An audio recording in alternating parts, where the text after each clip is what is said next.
Hey, what's going on everyone? Hopefully you're all doing well. It's Adrian Hunter from over here at Pipe Dream Hookah, and today I'm going to be bringing you the 7th installation of the Fakher series. And today's flavor that we'll be going over is going to be the Fakher Berry. Now this is actually a request from my co-host over at the AM Hookah podcast, Matt Deason. So Matt, you're welcome. Everyone else, I hope this is something you're interested in checking out. Most of you probably know how the Fakher series goes. By this point, we're going to keep it kind of short. We're just going to do the flavor, the scent, the cloud output, and all that good stuff. Maybe give it a quick rating at the end, and we'll be good to go. So let's start where we always start and take a look at how this stuff smells. Very sweet. This could just be my brain tricking me a little bit, but I almost feel like I'm getting some sort of a floral note out of this. I'm not really sure. Yeah, there's something in the background that's reminding me of the Fakher Rose, which I haven't covered yet, but I will be in the near-ish future.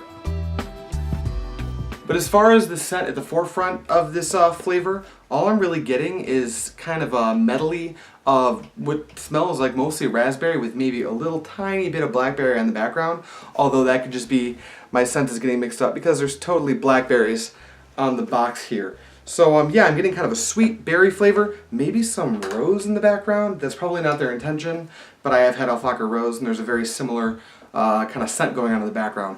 But now that we know what it smells like, let's go ahead and move on to everybody's favorite thing when we're critically analyzing any shisha tobacco, and that's going to be the cloud output.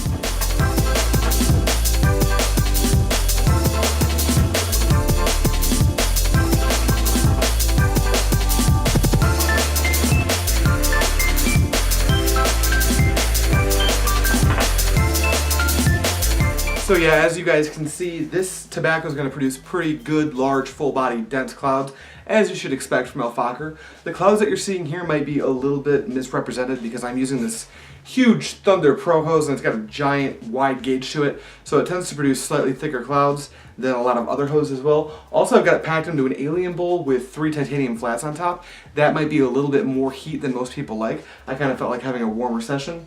So I'm probably getting clouds that are a little bit bigger than what you would typically expect from Fakher, but if you do push it to this level of heat, you can expect clouds just like this. Okay, so now that we know the stuff can make clouds, let's move on to the most important thing when we're critically analyzing any shisha tobacco, and you guys probably already know that that's going to be the flavor profile. Now here on Pipe Dream Hookah, I like to do it a little bit differently. We like to do it on both the inhale and the exhale because I find that the flavor profiles on the inhale and exhale tend to differ at least a little bit, so let's start with the inhale.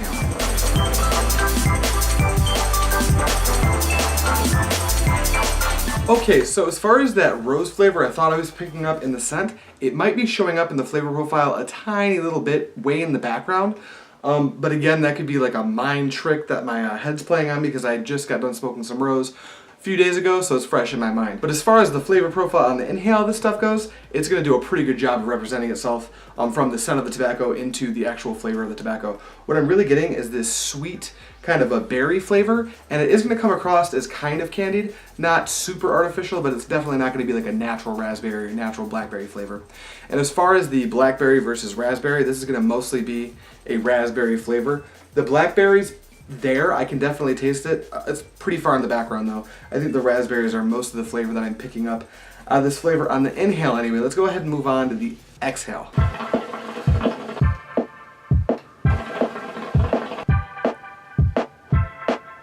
Okay, so the biggest change in flavor profile from the inhale to the exhale is going to be mostly flavor strength. You lose a lot of that kind of sweet, sharp berry flavor on the exhale, especially through your mouth. If you're going to exhale through your nose, you do pick up on it a little bit more, but it is going to come down in flavor intensity a little bit. And that rose flavor that I was getting at, it doesn't seem to be apparent at all in the exhale. Again, it's kind of a toss-up whether it's even in there or not. This is something you're going to have to either figure out yourself, maybe check someone else's review out, but I can't seem to shake that rose flavoring in the background on the inhale, but it's not really present on the exhale. The blackberry also might be coming out just a little bit more on the exhale, especially on the nose nose as opposed to exhaling through your mouth. I pick up a lot of different flavors when I'm exhaling through my nose as opposed to the mouth, so there is a little bit of variance there, but mostly the flavor profile is going to stay the same. You're just going to see the flavor intensity dip down just a little bit on the exhale. Now, before I rate this flavor, I'll just go over a few other things I've noticed about this flavor before wrapping this video up, and the first one's going to be how long it holds its flavor for. I have been smoking on this particular session for like 20 minutes, so we can't really judge it based off of that, but I've smoked like 2-3 bowls of this just this week, and I have smoked it in the past, and what I've noticed from the Fakher Berry is that it tends to lose its flavor profile after your first round of coals. I really haven't noticed the flavor profile maintaining itself as you put that second round of coals on. I would expect maybe an hour 30, hour 45 tops. You might get a little bit of flavor profile out of like the first 10 to 15 minutes of your second round of coals, but after that it's going to nosedive pretty hard, and you're going to get a lot more of those, I don't want to call them tobacco notes, more like that burnt shisha note that you get with Fakher when you know the bowl is going to be cash. So yeah, I haven't noticed it being really awesome in the longevity department, although candy flavors do tend to die down a little bit quicker than other flavors in my experience, so take that for what it's worth. And then the other thing I wanted to get on was the actual heat resistance of this tobacco. I will say that I've got a pretty decent amount of heat packed onto this, considering it is the shallow Gen 3 alien bowl with 3 titanium flats on it, fully lit, and they're pretty much fully on the bowl. And this isn't scorching or charring at all. It is smoking a little bit warm because of the amount of heat that I've actually put onto the tobacco, but it's not burning at all. So it definitely gets points in the heat resistance category. It's not really as finicky and fragile as some of the other Fakher flavors that I've had. That said, I'm going to go ahead and rate this flavor on the 7 scale for you guys. If you don't know what that's all about, I just decided to change my scale from the 10 scale to the 7 scale because I think the 7 scale does a better job of personifying how someone really feels about a flavor. I'm also not going to be using like 0.5 or anything because a lot of this comes down to how someone's preferences are. Like, you might like a certain flavor where I don't, and vice versa. So by giving you my thoughts on the 7 scale, you can probably make a better judgment on whether or not you should pick up this flavor. That said, the Fakher Berry, judging this on the 1 to 7 scale, and judging it on the flavor, the scent, the cloud output, heat resistance, and longevity and all that, I'm gonna have to go ahead and give Fakher Berry a solid 6 out of 7. And I know that seems pretty high. This isn't gonna get a 7, not in my book, because it's not really my preference for a flavor. But the only thing that it misses out of all the different categories that I'm judging it off of is how long you can actually smoke it for. And I will say that Fakher never really lasts all that long anyway.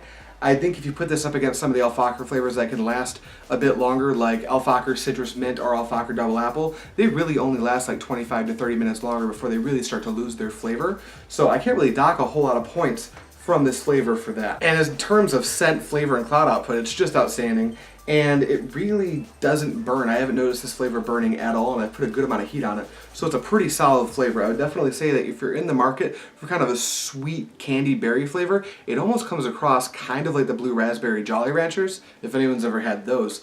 But yeah, I would definitely recommend picking this stuff up. And with that said, that's going to wrap it up for the 7th episode of the Fakher series. Thank you guys so much for watching. I will see you this Wednesday with the Cloud Lotus Plus review for anyone interested in that heat management device. And as always, happy smoking.